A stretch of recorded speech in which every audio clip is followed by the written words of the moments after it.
Hello and welcome to Sports Fan Entertainment, here to finally talk about L'Jarius Sneed, the newest member of the Tennessee Titans. I had some obligations over the weekend. I wasn't expecting any news over the weekend, but this is NFL Revenge, so you never know. And of course, this finally had to come down the pipeline. You love how things work, but it is true.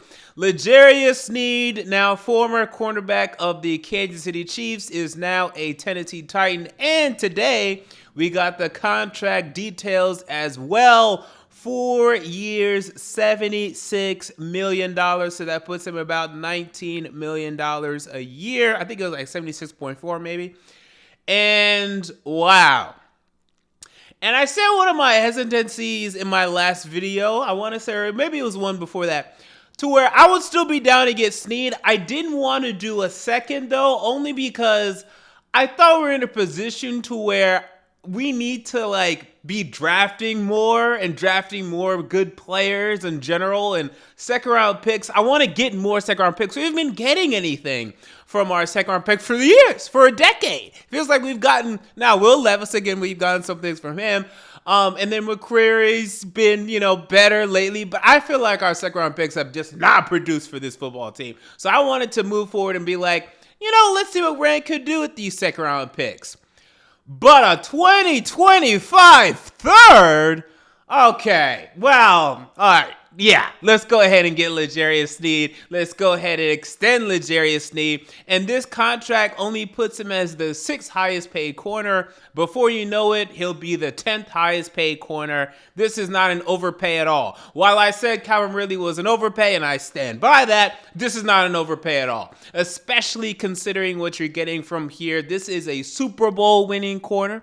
This is a corner that is versatile. He's able to play outside. He's able to play inside. He's able to blanket wide receivers as a number one lockdown corner if you need him to on any given day or night. He's a corner that's able to pass rush, having now, I think it's like 6.5 sacks in his 4 seasons in the NFL. So versatile. I mean, the only real red flag here is there is some question around his knee.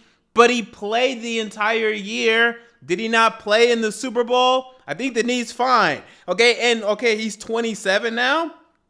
So typically, a player that this age would be 26, maybe 25. 27's fine. By the time he's done here, okay, if he's not playing well anymore, get rid of him. But if that's, and that may not be the case. I know plenty of quarterbacks. Patrick Peterson's still playing relatively well. Now 2 years ago he played really well. Last year, maybe not so much. And what is he now, 36? So 27, is that supposed to be old? Because I'm 27. So y'all telling me I'm old? Jesus, 27, when did that get old? So, or concerning by any metric at all, in any sport. That's prime. Really, prime's 29. Jesus. So I don't know what people are talking about when they say, well, but he's 29. Now, Trent McDuffie is 23 over there. So that's why they feel comfortable getting rid of him. And in my opinion, if I had to guess, McDuffie, the way he's projecting and the way he just since rookie year, he probably is probably a little better as a pure cover corner. So if I were them, I'm just yeah, McDuffie's going to be our number one of the future. He's way cheaper right now, too. Let's just keep McDuffie. Let's trade Sneed. So it makes sense. So I get it from a standpoint why I did it. But, hey, you want to give us the number one corner that I have confidence in? Okay. All right. So here we go. Another position filled, another slot filled by Rand Carthon. And again, I love the money. I think the money is going to look great. See, when I look at Chidobe Awuzie, now this is where people are going to disagree. He's ranked 14th, and, he's getting paid $12 million a year. And I even saw some tweets oh, without a doubt, these are our starting cornerbacks for the next 2 years. Awuzie will still probably start just for the money, as long as he doesn't completely stink it up. If McCreary stinks it up, he's going to have competition next year, as he should. As he should. You should bring another corner or two in here if either one of them struggle next year. You should. I'm not saying you have to go spend money again, but you should draft one, assuming we fill some of the holes we should fill in this draft. Left tackle edge, maybe wide receiver. Next year, you should draft a corner if one of these guys struggle. If they don't, you don't have to. You still probably should, because at that point, Caleb Farley's probably now finally gone. And then I don't know how you feel about Trey Avery as a development corner. You should probably have a fourth developmental corner. So you should, right? So I mean, I don't think that, it's like the best trio I've ever seen, but it's pretty damn good, and I like it, and there's no reason for you to draft a corner high now, okay? So definitely don't do it this year. Don't draft a corner until, if you love a corner in the fourth, sure, but you better love him, okay? He better come in here, and he better, do some things, and maybe hopefully be versatile and play safety as well or something like that. But for sure, this year, this is our trio. Okay, and hopefully they're healthy and they stay healthy. Also, yeah, you never know, and fingers crossed, usually one of your corners goes down. So you want to be 4 deep. That's just another reason to be 4 deep. And maybe we'll get something out of Caleb Farley. He was a first-round pick once upon a time ago. I know it seems like so long ago, 2021. It was only 3 years ago. But, you never know with his health and everything. You can't rely on that. Crazy. What if that actually panned out, though? That'd be nice. If Farley, let's just, in this magical world of make-believe, and make no doubt about it, it is make-believe. If we somehow got Farley and Burks to be anything close to what they were supposed to be, it ain't gonna happen. But I'm just saying, imagine if he would have drafted good players. Or just players that played. Anyway, so the money was great. The other thing we did is we signed Sebastian Joseph, formerly known as Sebastian Joseph Day. Don't know what drama happened there, but it's none of my business. Formerly of a couple of teams, I think the Chargers and some other teams.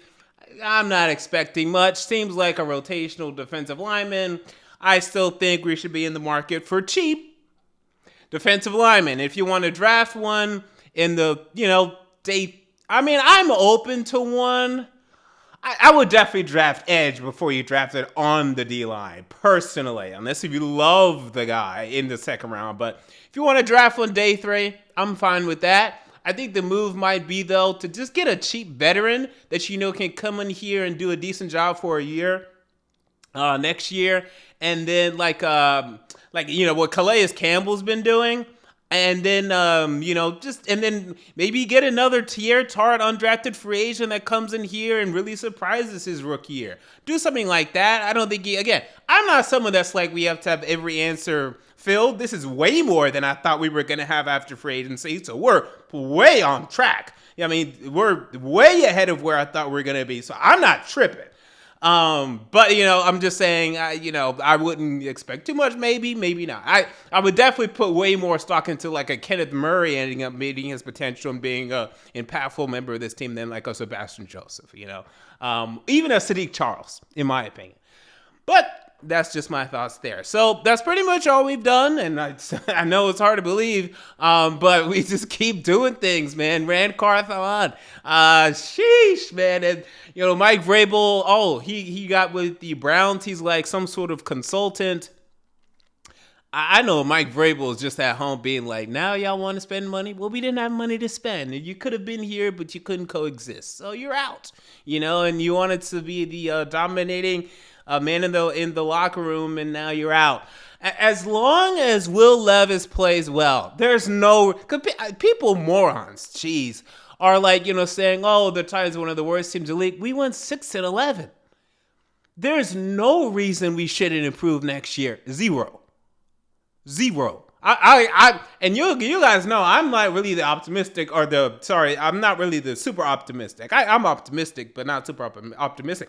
I might go into next year saying I'll still keep it relatively realistic, because this is a very new team with a young quarterback. So I will say a floor of 7-10.